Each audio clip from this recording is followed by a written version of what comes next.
باللہ من الشیطان الرجیم بسم اللہ الرحمن الرحیم الحمدللہ رب العالمین الصلاۃ والسلام علی اشرف الانبیاء والمرسلین اما بعد فقد قال الصادق علیہ السلام ان لقتل الحسین حرارۃ فی قلوب المؤمنین لا تمضوا ابدا صلوات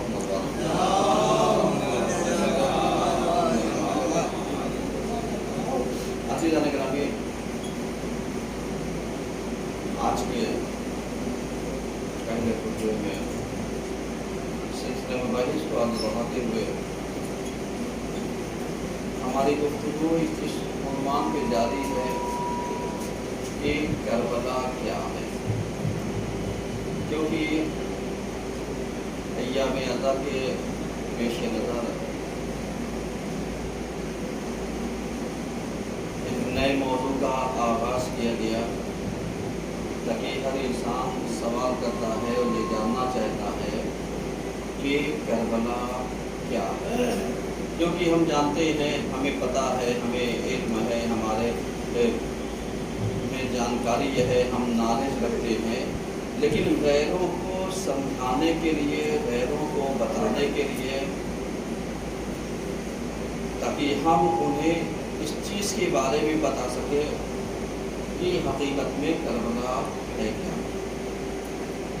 کیونکہ جو تصورات اور جو خیالات، جو چیزیں یعنی ہمارے اندر پیدا ہوئی ہیں، جو ہم احساسات کربلا کے متعلق رکھتے ہیں،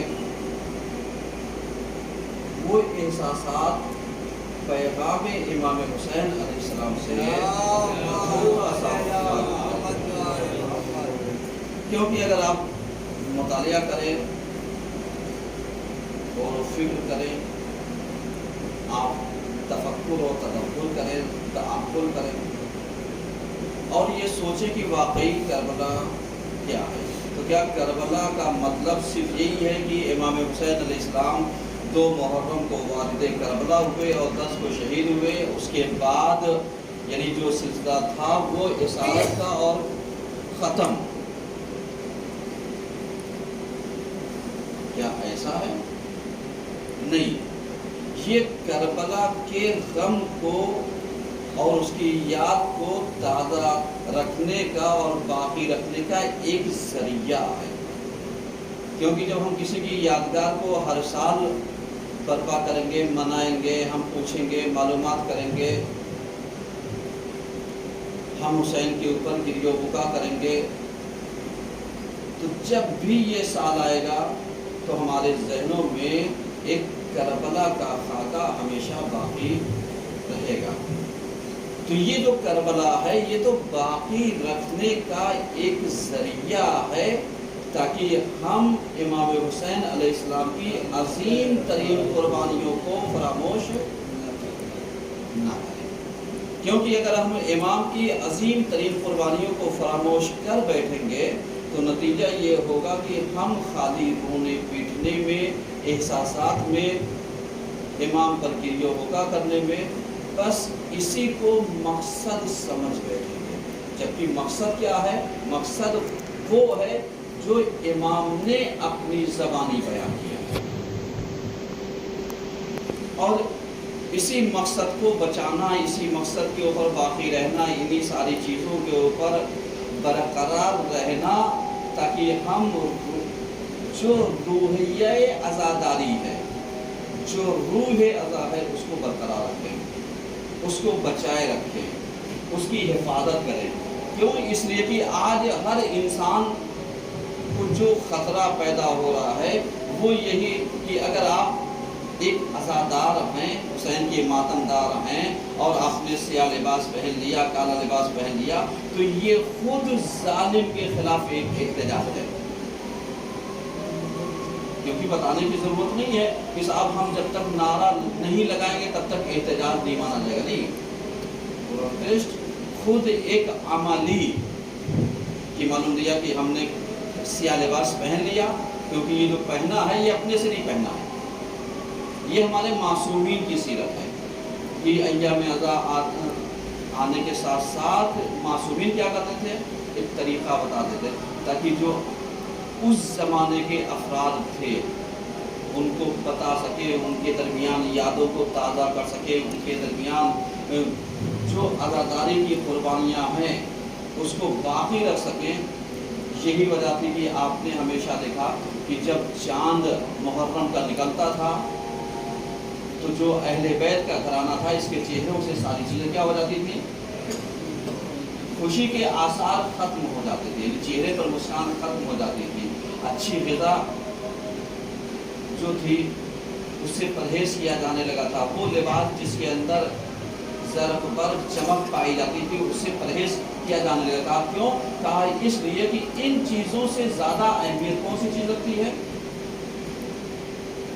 امام کا ذکر۔